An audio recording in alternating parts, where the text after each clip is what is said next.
Ala manaan sa'a namaan maatii waatiin akkam jirtu hundi keessan tapha waancaa addunyaa bara 2026 walakkaa xumuraa garee biyyaalessaa Englaandiif garee biyyaalessaa Arjentiinaa har'a akka lakkoofsa Itoophiyaatti sa'aatii 4 irraa jalqabee walitti fideen falmii dinqii falmii ajaa'ibaa falmii jaallattoonni kubbaa miilaa guutuu addunyaa irraa hawwiin eegaa jirantu adeemsifama daawwattoota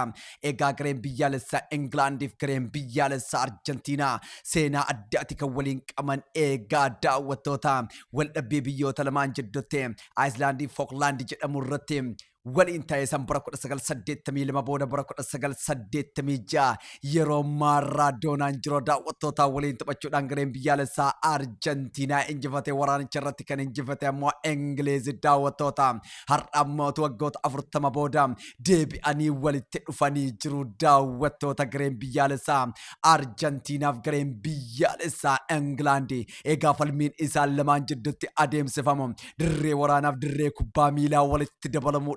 falmii dinqiidha daawwattoota egaa falmii kana guutuu addunyaa irraa falmii hawwiin eegamaa jiruudha. Harry Kane fi Lionel Messi, Bellingham fi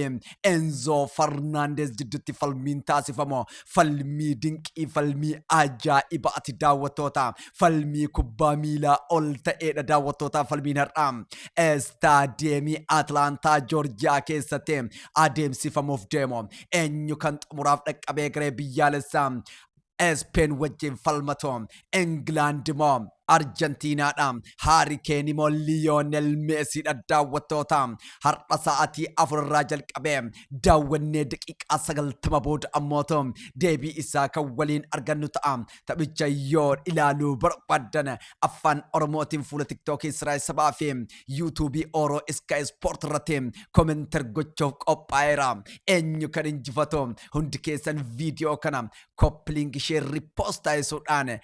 nafaana tura. kun waancaa addunyaa bara 2026